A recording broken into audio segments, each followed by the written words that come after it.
Hi, I'm Britt. And my name is Alissa. And this is Skeletales. And this is the podcast where we strive to answer the age-old question of, is my dead grandma watching me?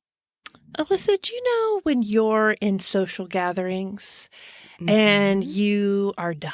You say, you know what? I have fulfilled my social endeavors. I drank my drink. I ate my eights. I need to leave. But, I don't want to do the whole rigmarole of like, oh, bye. It was so good to see you. Oh, hi, bye-bye. Yeah. And so you just back away slowly and you just right out the door. Yeah. Well, Grandma saw that and she is shaking her finger. She says, so rude. That's so fucking rude. You need to say your goodbyes, your polites. How dare ye? Yeah, the Irish goodbye.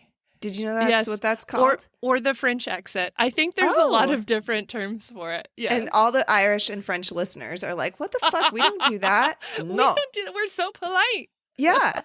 I can't do it. I try, but I feel so guilt. I feel the guilt of Grandma because she's always watching. Mm-hmm. I feel so rude. But also that feeling of being done enters right away, almost immediately. I walk through that door. I'm like, whoop, goodbye.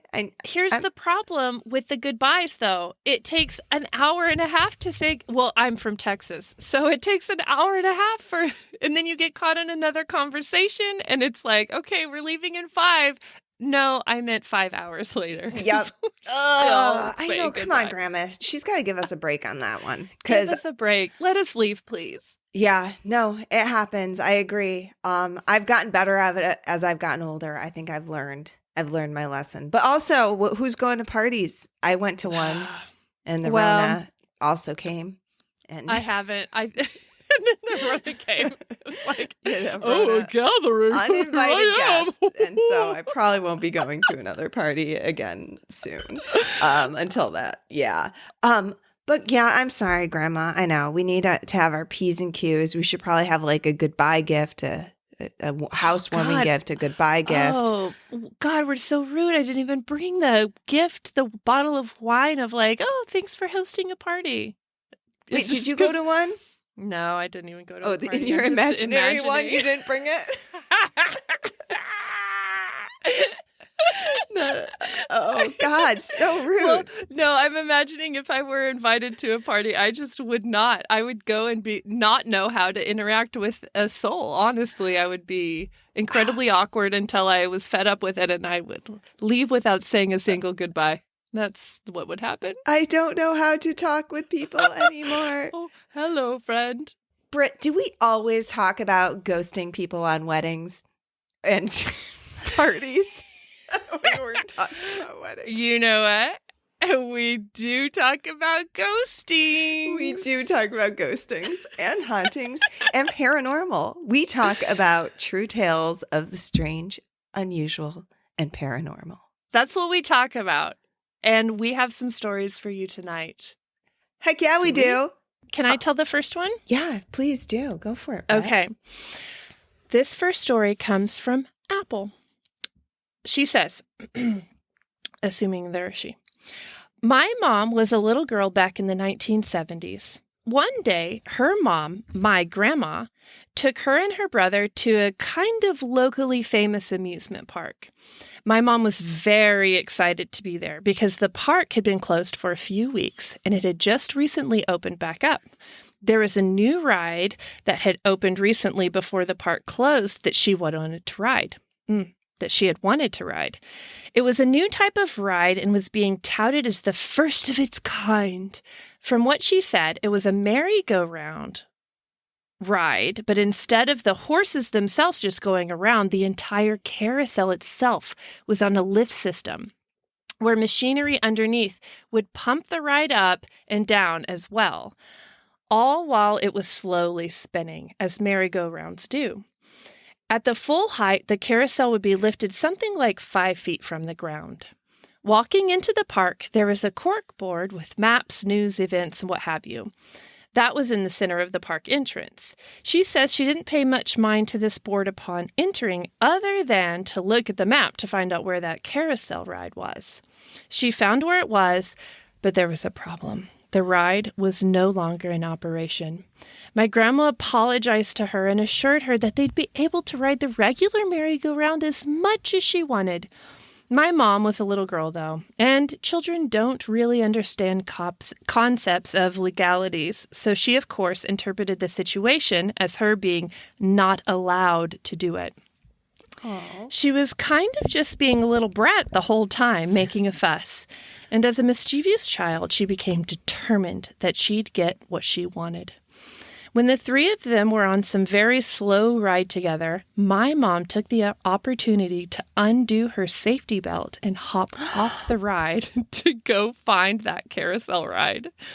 This was the 1970s, and amusement park rider safety and regulations and stuff weren't the best, obviously.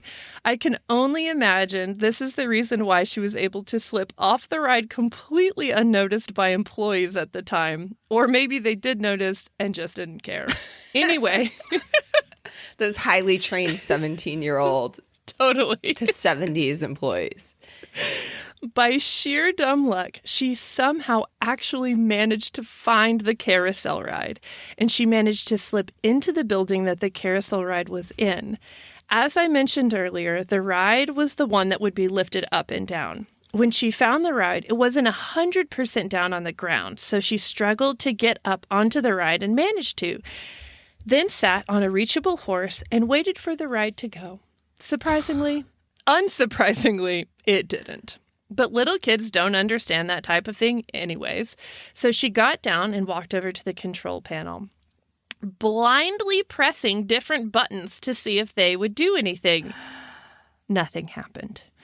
The machinery that the carousel was on that would lift it up and down was 100% exposed.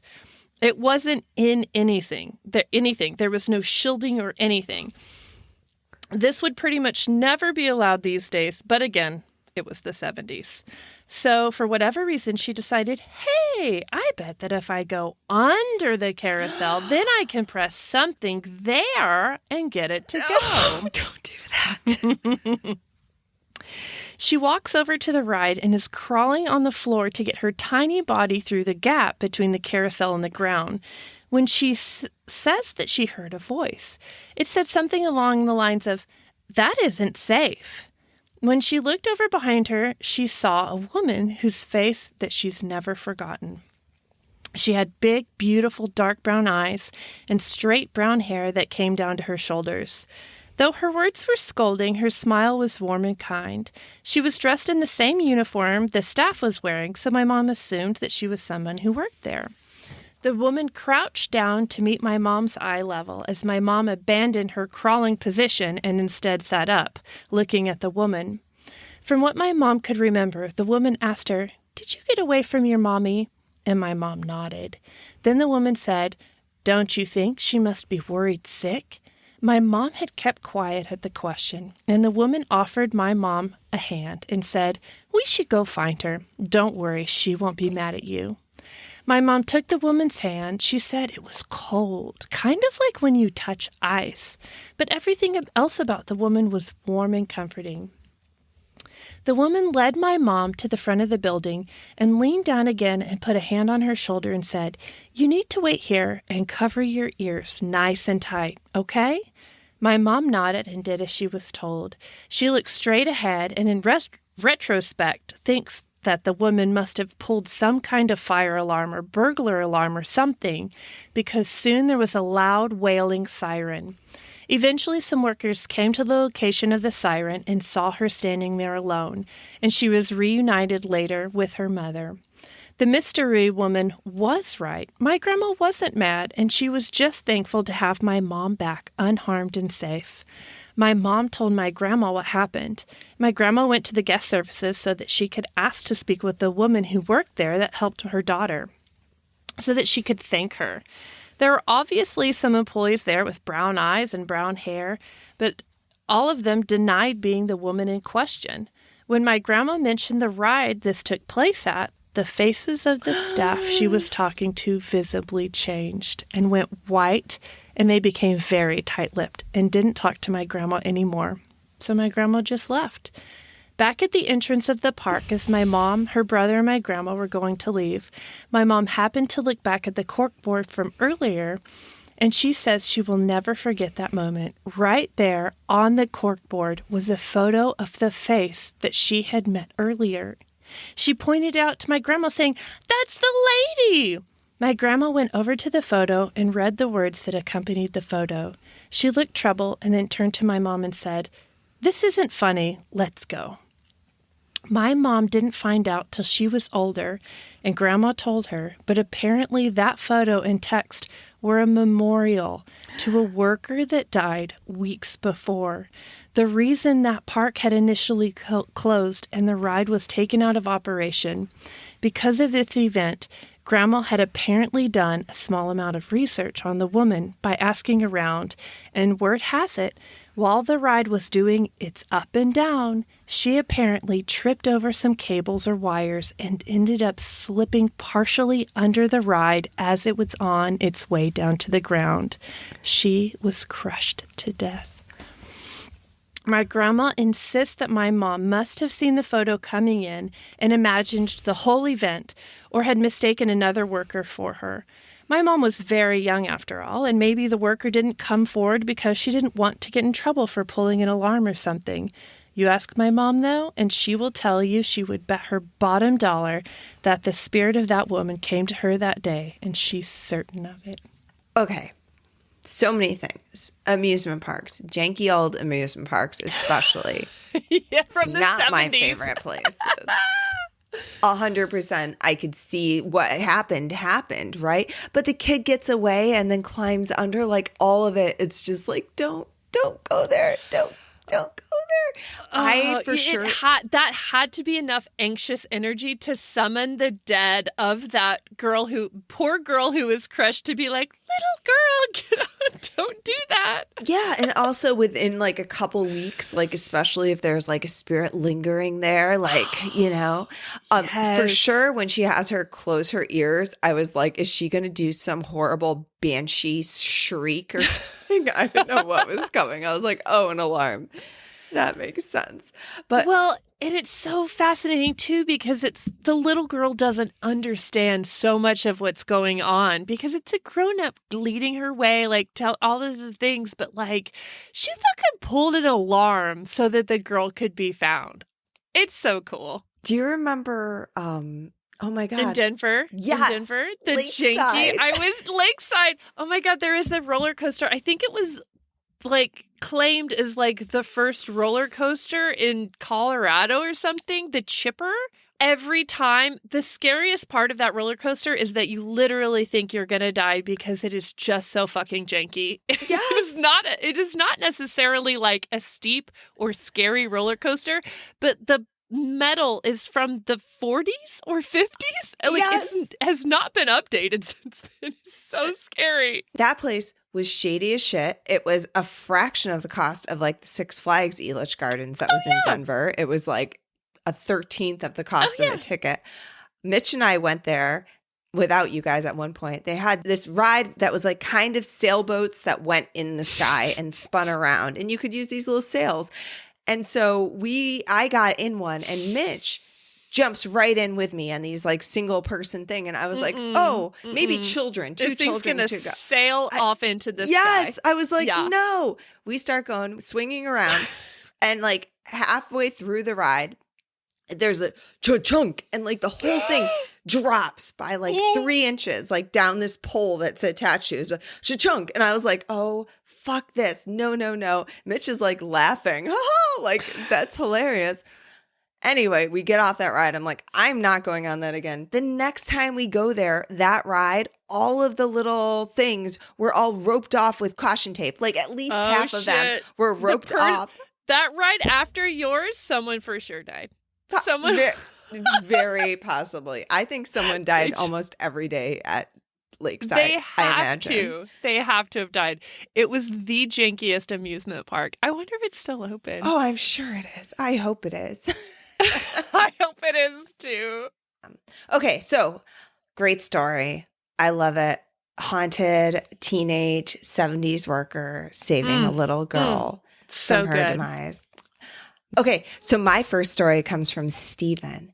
And Stephen says, as a Central Texas resident, I take every opportunity I can to escape the heat and humidity by traveling to the mountains of New Mexico. A few years ago, I went on a solo motorcycle trip to the Gila Wilderness. Oh, pronounced Gila. Thank you, Stephen.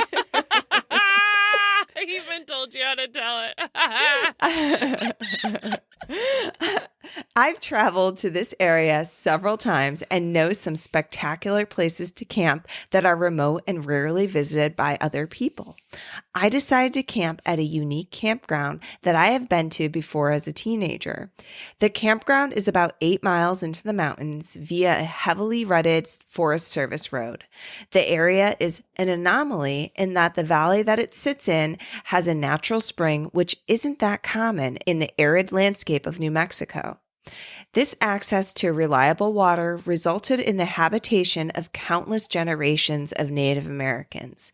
Their historic residence here is indicated by the many artifacts that scatter the forest floor, such as broken pottery pieces, arrowheads, and the occasional metate, a stone used for grinding grain. That's awesome. You just are hiking around and you find these artifacts? Yeah. That's really cool. You know where I've only experienced that was in near Taos. Ojo Caliente? Was that where we went?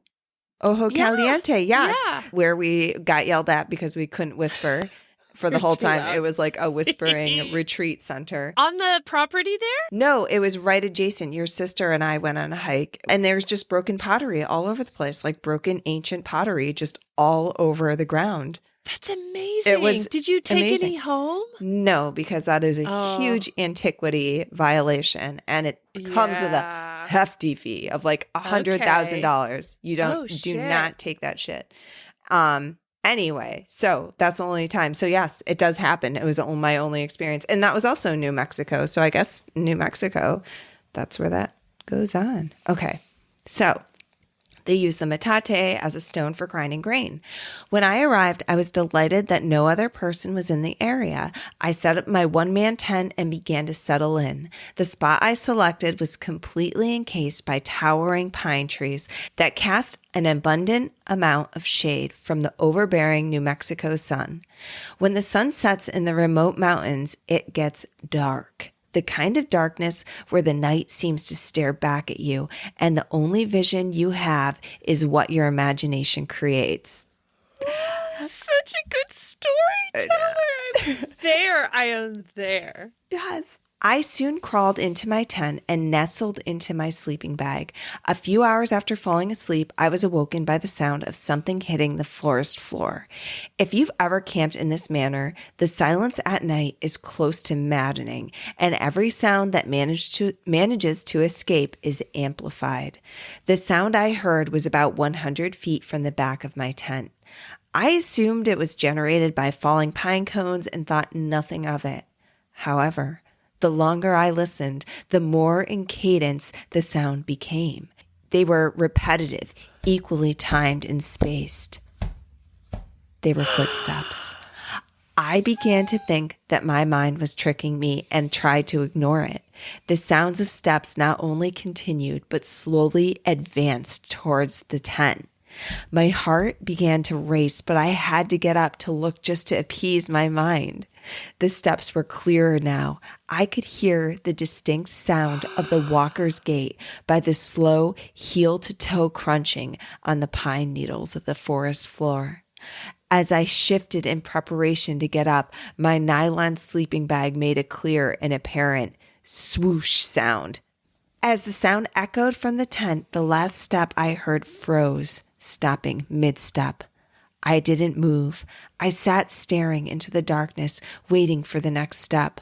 The partial step was a mere 20 feet from my tent. I decided to go for it and exited the tent with a flashlight in hand.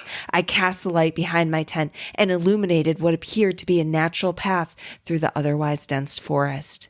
There was nothing there. No person, no animal, nothing. I wanted defense. I wanted a better shelter. Being on a motorcycle, I had no vehicle to retreat to. I had no other option but to crawl back into my tent. My anxiety began to take over. Laying back in the tent, I had an epiphany of what a false sense of security this shelter provides. You're basically laying on the ground and zipping yourself into a nylon bag, removing any tactical advantage in a fight or flight scenario. I began to drift off. The footsteps started again. No. Not where I had last heard them, but they started back where I had first heard them. I listened intently, trying desperately to excuse the sound as being natural. But it wasn't. They were not. They were footsteps, and they again advanced slowly towards me with a slow heel to arch to toe crunching sound. I envisioned a human form slightly crouched, trying with all its might to creep softly, silently. I was now terrified. I tried to move more quickly this time. I unzipped the sleeping bag, unzipped the tent door, and sprang out ready for whatever there was there. I cast my light down the corridor behind the tent, ready to scream. Nothing. Nothing was there. No person or animal. Nothing. This had now become a challenge of courage. I had already convinced myself that something paranormal was advancing on me, a hostile spirit angry with my trespass, or maybe just curious at my visit. Either way, I was going to see this thing, if for any other reason to provide some closure to my experience. My plan was to try and eliminate as much of my own noise-making as possible so as not to alert whatever was out there. I left my tent door unzipped and lay down on the floor of the tent. The steps started again. This time I lay still. I held my breath and even tried to make my heart beat silently. It was so dark in my tent, my eyes might as well have been closed, but they were open wide as I could make them, trying to defeat the night, but also, strangely, an attempt to hear better. I listened as the footsteps closed in on me closer and closer. I waited till the last footstep was seemingly inches from the back wall of the tent. I lunged, throwing myself out of the tent onto the ground. I spun quickly and illuminated the path with my flashlight.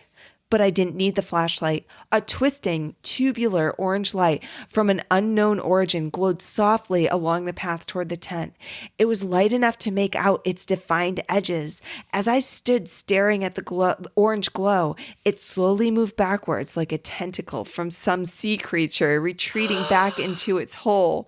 It was now dark and silent again. I threw the biggest log I could find on the fire and spent the rest of the night perched against my motorcycle, praying for the sun to rise. The footsteps never came back, and now when I go camping, I bring my truck. I hope this story isn't too long, but it was, after all, a long night. Love your podcast. Keep it going. Steve H. from Buda, Texas, y'all. Oh, shit, Steve. Oh. So y'all might remember Steve from a few episodes back because he wrote in about the totally 80s snowmobiler that passed them on a pass in the mountains somewhere. I knew I recognized that beautiful storytelling. Oh, shit. So good. Literally, you cannot see my face except Alissa can. My hands were over my mouth in suspense the whole time.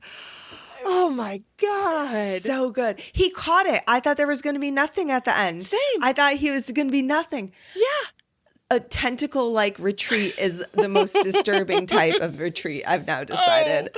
Not a fan. What do we think this is?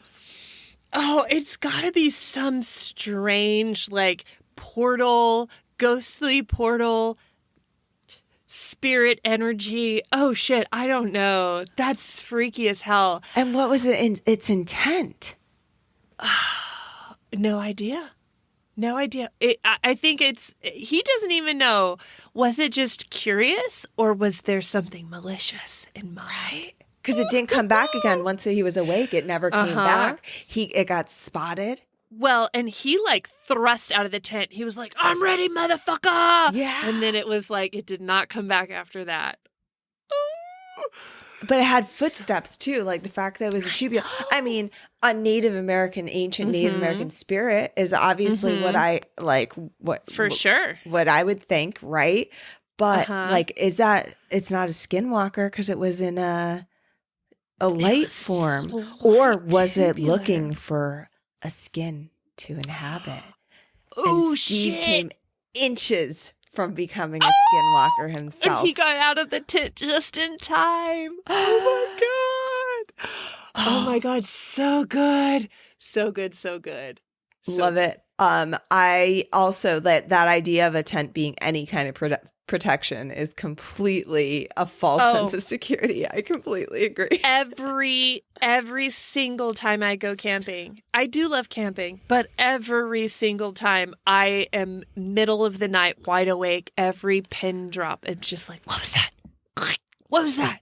And like, what's going to get you out? Like, I camp in like at the outskirts of Austin. The worst that is a coyote, and they're just going to get your food. They're not going to hurt you. Chupacabra, True. jackalopes, skinwalker, all sorts of things. Also, the glowing light is a bit reminiscent of those Marfa lights you told us about as well. Oh, yes. Right?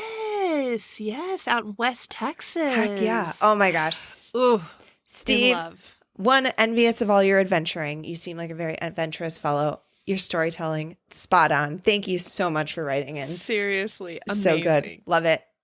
Do you have another story? Oh, it's my turn. Yeah, I was so caught up in that story. I was like, the end. No, let's keep going. Okay, I have the story. They would like to remain anonymous. Here we go. This happened 7 years ago. I was still in college, struggling to finish up my remaining exams, drinking every Saturday with my friends on the bridge in front of the local castle. So from what I've got, yes.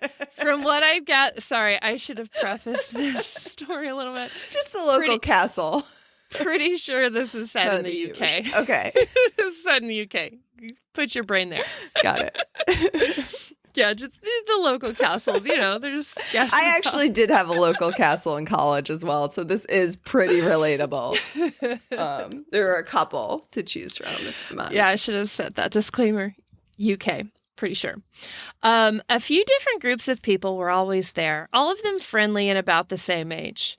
My parents own a fishing supply shop. It's a small town home business with many people coming in being either elderly or youngsters getting in on the fishing action.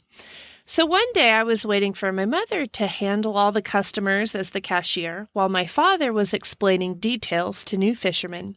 I needed to talk to her, so I just waited aside. Since there were many people waiting to pay, one older man approached me, asking me if I knew his grandson. He told me his name. We'll call him Dude. And I realized that he was one of the drinking buddies from the Saturday booze sessions. He told me about his issues with the college professors, his plans to move to Germany with his girlfriends. Not girlfriends, sorry, just one. Moved to Germany with his girlfriend. All kinds of information I didn't know about the dude. He came next in line to pay, so he quickly did, and while exiting the shop, he waved to me and told me not to forget to greet his grandson. Next Saturday, I met the dude and told him his grandpa said hi, only to see him go pale and shocked within a second. Both of his grandpas were a long time dead. I described in detail how he looked, how he talked, how tall he was, and he thought that I was joking. I asked him to show me some pictures of his older male relatives, and he managed to find many on his Facebook profile. He showed me, and I picked his grandfather out within seconds. The older man I saw had no brothers or similar-looking relatives. The dude confirmed that all of the things this old guy told me were indeed the truth. He was having issues with a professor and was planning to move to Germany with his girlfriend. The dude was really weirded out by all of this and left soon after. The day later, I asked my mom if she had noticed anyone like that. It's a small town, but my parents don't know everyone coming in. My mother told me that she had seen a man talking to me yesterday while I was waiting and described him in the same detail as I've seen him. All the details this man mentioned about the dude were correct. I could never have known his life plans, nor have I heard them from anyone else. To this day, thinking about it puzzles me. It's creepy, haunting, and I don't like it, even though nothing bad even happened. You don't like it? What's wrong with you, Anonymous? I love it. It is so bizarre because it's not like he was necessarily close friends with the dude. Yeah, okay, maybe it made you look like a weirdo. Yeah. Some random dude he hangs out with and drinks beer with, and then his grandpa comes to him to say just chit chat, just small talk with a guy. It's so interesting because it's not like it served a purpose, except for that the grandpa was like, "Tell him I said hi." The guy did serve a purpose. Grandpa's watching, and now he knows. Oh my God, grandmas and grandpas, they're doing it. But if he could maybe it's a little too freaky to just appear as a full-bodied apparition to someone who would recognize you. It's a little less jarring. Less intimidating. Yeah. To pass a message along at the old fishing shop. Unless Grandpa's not really dead. He faked his death. And then he's he's dressing up as one of those young hip kids. Fisherman. Or a fisherman hanging out at the castle. He's actually hiding out in the castle while all the kids drink. He's eavesdropping. So he can eavesdrop. Uh-huh. He's got that huge little satellite-shaped thing where you can hear from long distances. Yes. Oh, for sure. Mm-hmm. Grandpa's keeping tabs on the grandson. He's very proud, but also wants nothing to do with his life or his family, and so he faked his death. Oh, God, that's a lot of work. A lot of work. Well, so my thought was that that Anonymous is like a unknown medium, he can speak with. Although his mom saw him talking to the man too. I don't know. I don't understand it. I want to know how all this works. Maybe it served a purpose though. Maybe this guy tells the dude all of this information his grandpa knows. And now it's in the dude's mind. Grandpa's always watching me. Grandpa knows. And that, in turn, affects a lot of the decisions that fella makes, right? That the dude makes. He was maybe he's going to move to Germany to, I don't know. Oh, yeah, blow up the building. But he's but now Grandpa is watching. I can't do that. Shit, someone knows my plan. Yeah. I like how he pulled out the Facebook and he just had to anonymously pick out his grandpa from the lineup of all the old dudes. I don't know if I would be able to do that on my Facebook and be like, here are all my male relatives. I'm pretty sure I would. You're not from the UK though. They True. love a good family photo in the UK. Okay, UK listeners, please let us know how accurate that statement is. I'd love to hear.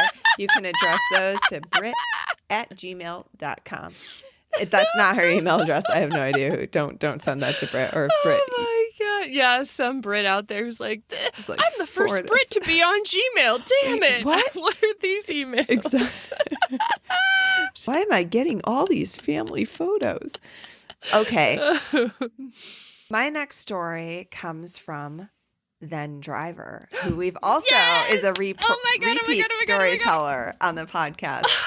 And so they say, here's yet another submission for then_driver. And they say, love you guys. You're really good at this podcasting thing. Hey, thanks. This one, for once, is based entirely on my dad's experience. Because the dad and the then driver have this psychic Okay, do we thing need to going do on. a little recap? So what we know that both then driver and her dad have an ability to see ghosts. Yes. They both have an ability to see ghosts. They both saw a creepy nun in a graveyard at one point that followed them home. And then they also had a creepy spirit that lived on the stairs, right? But then there was the one in the hotel in the mirror. Yes. Maybe they sent 2 in one. Now I can't remember. Anyway. Oh my God. Then so Driver. Good, so good. Full of the stories. Definitely has an ability to see the This is spirit. the dad story. We've been waiting. Oh my God. All about the dad here. Okay. So this one for once is based entirely on my dad's experience. My dad has been obsessed with ghosts for as long as he can remember. You see, he used to work in a mental health hospital since he was a teenager, but he only worked a few years before he couldn't work there anymore as the place got closed down. This is one of the stories which to me is a bit creepier, as it was the first thing I heard of my dad about ghosts. So one day, my dad had to take a piano to the morgue, which was at the time used as a storage space. So he and another guy who worked there called Jeff, a scrawny boy who lacked strength, pushed the piano into the morgue and ended up getting it slightly inside the door. My dad pulling it in and Jeff pushing it in. The piano barely fit in the door, so there was nowhere near enough space for Jeff to squeeze past the piano with it in the way. The morgue was one of those places where everyone avoided. I could understand why. There was everything still in the morgue, with the table still in there, just shifted to the side. Anyway, my dad and Jeff paused to catch their breath, as it wasn't an easy task. Jeff suddenly went pale, his eyes looking scared, and he was shaking, looking just to the left of my dad. My dad laughed, thinking Jeff was joking around, and yelled boo at Jeff to show he knew about the joke. But just behind him, someone screamed quietly. I hate it. He turned around and saw a little boy standing there. My dad recognized him. It was the morgue worker's son who had died there about a year prior. Oh my God. My dad turned around ready to run out, but of course he couldn't. The piano was in the way. God. It sounds like a nightmare. And somewhere between spotting the boy and turning around, Jeff had scurried along the corridor outside. He was trapped, so my dad, as calmly as possible, knowing that the boy wasn't bad, just said hi and waited. Eventually, the boy waved, hesitantly, as if not believing someone was talking to him. But soon enough, Jeff came back with someone else and moved the piano properly in the room, but the boy was gone. My dad and I drive past it on our way around to help out our older family members, and he pointed out the old place where the morgue used to be, and there now is a house on top of it. I can't even imagine how many ghosts are in that house. Oh my God, that house. Full of ghosts, for sure full of a little boy ghost. So good, so terrifying. But also, like, her dad just sounds like a gemstone. Like, he's just like, instead of freaking out and like pissing his pants, he's just like, hi, little boy. I'm completely trapped next to you, little ghost child. Yes. What do? We just wait this out. But like, he recognized him. Maybe that's why he appeared. He's like, oh, I know him. He knows me. But the other scrawny little Jeffrey, was that his name? The coworker? Yeah. Jeremy, Jeffrey? Jeff. He saw the little ghost boy too, and he's like, bite, and runs away. Yes. Okay. So this comes back to my theory of, I think if some people are sensitive and they have this ability to kind of thin the veil around them too. Oh. Right? Do like, you think? Yes. Jeff could probably go down there 100 times and never see a ghost, but because he was there with then driver's dad. Yes. He saw it. He saw it. But I love this theory. I'm on board completely. And then driver is the one who proposed ghost boundaries to us, or proposed, like, we brought up that idea. Explained it to us. Yeah. So that house is absolutely haunted. And that oh little my boy God. is probably, they have a little ghost boy in their house. Littered with ghosts. I would be so curious to just just randomly, little knick-knock. Just quick question. Is your house haunted? Yeah. And they're like, get off my property, crazy lady. And I'm like, no, but really? Like, is it a little ghost boy? And they're like, shit, yes, he does. Yes. I love it. I still want to see a ghost, but I also don't want to see a ghost. I'm so torn. I'm so torn. I think you probably have, and you're just a little in denial. That's if they can show up just buying some worms to go fishing and talk about their grandkid, and I don't even know they're a ghost. Very well might have. I could have. Okay. Speaking of running into random ghosts in fun situations, I'm going to really quickly tell you my last story. Hell yeah. Oh, I forgot you have the last one. This is from Blacklisted. Oh. That's not their real name. Okay. That is their online name, but in full disclosure, they gave me permission to share the story. Blacklisted. Okay. This is promising. Mm-hmm. By name alone. My grandfather told me a story when he served in the Navy. He said he'd been doing helicopter training with a buddy of his, and they were ending their day at the scheduled hangar. They got there just fine, unloaded, and got ready to have a good time. So they walked around the base a little to see if there's anyone they can split a case with, and come across this group of 3 or 4 Australian guys hanging around a tank. The guys get to talking, and they offer to share some beers with them. And by the end of the night, my grandpa knew everything there was to know about these guys. Where they'd come from, their wives' and kids' names, and pictures that they'd had in their wallets. The night ends, and my grandpa and the friends needed to get back to sleep in the helicopter. They told the guys that they'd be back in the morning before they took off again to repay the beers that they'd had and to help clean up. And then they called it a night. The next morning, they got out to where the tank is, and the guys and tank are nowhere to be seen. There was absolutely no evidence of the party the night before, even though they'd smoked and there should have been at least cigarette butts on the ground. But maybe these guys were up early and took care of it. My grandpa then went to find someone who might know where the guys had gone and ended up finding this receptionist lady, whose face, when told the names of the guys they were looking for, went ashen.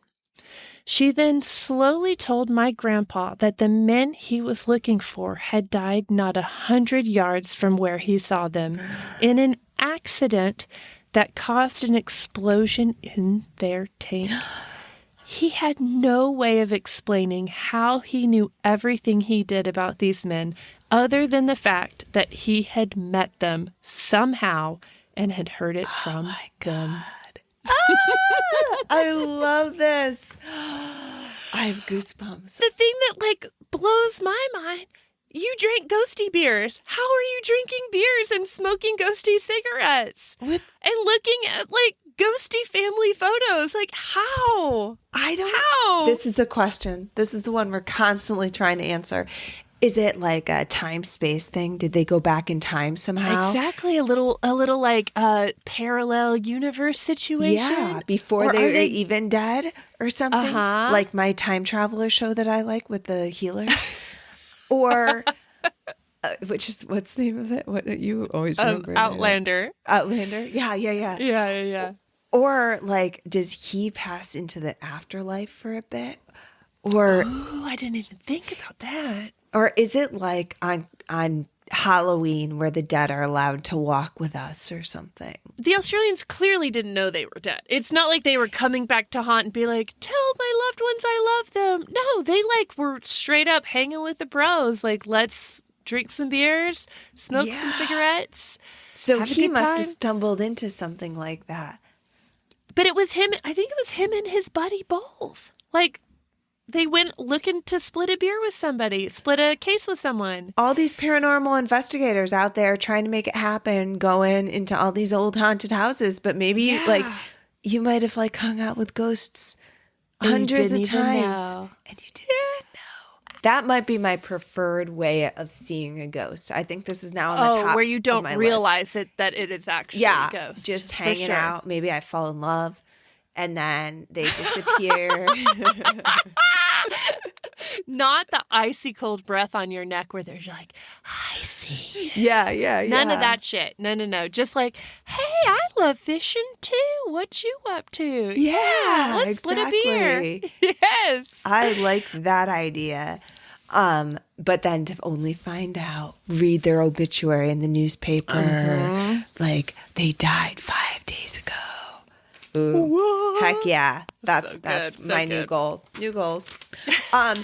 Hey, goals. If you have any ghost goals, you should totally write us into our hot box at skeletalespodcast@gmail.com or give us a call on our hotline.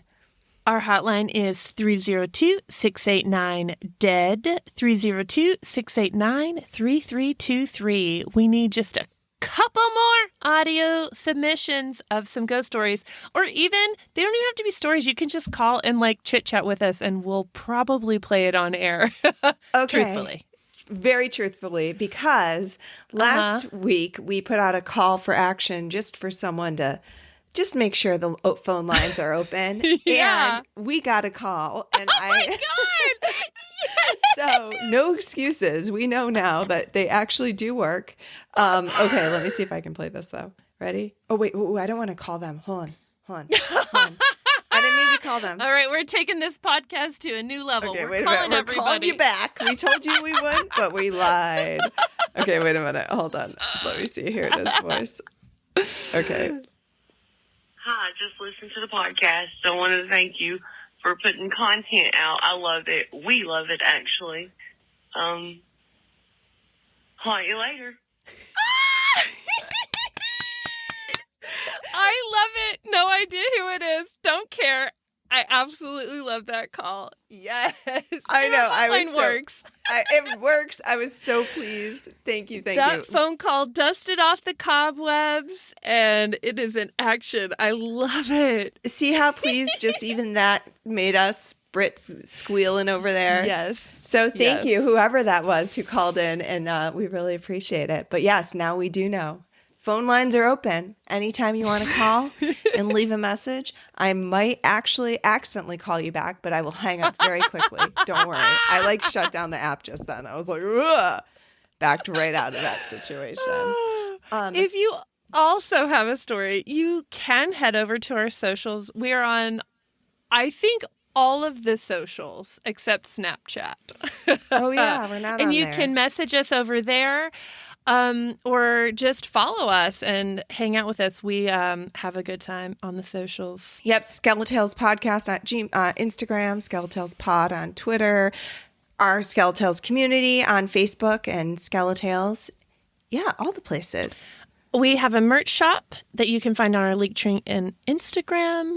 And I think that's it, right? Yeah, we just realized that there's not a great link for our email on our link tree. If you do go to our Instagram, you can email us by clicking the email button. So we're working on that, just though. Have a memory. Skeletalespodcast at Gmail. That's pretty easy, right? It is pretty easy. So if you are a Spotify listener, you can now rate the podcast on Spotify. There's a section where you can go in and give us 5 stars is the only thing we'll accept. Oh my God. I'll send you a keychain if you go to Spotify and 5-star that shit. All right. I'm going to send you a keychain. Heck yeah. Do it. Is that rude to ask for 5 stars? I don't think we can approve them. Please. Okay. You don't even have an option to write anything. So all you have to do is go in there and tap 5 stars. Oh my God. And so easy. Then drop us a line, send us an email, and Britt will send you off a keychain. So yeah. Love it. All right. Anything else this evening, Britt? Oh, yeah. One more thing. Really quick. Alissa. Yeah. What's up? Hunt y'all later. Hunt you later. Yay. Good night. Good night.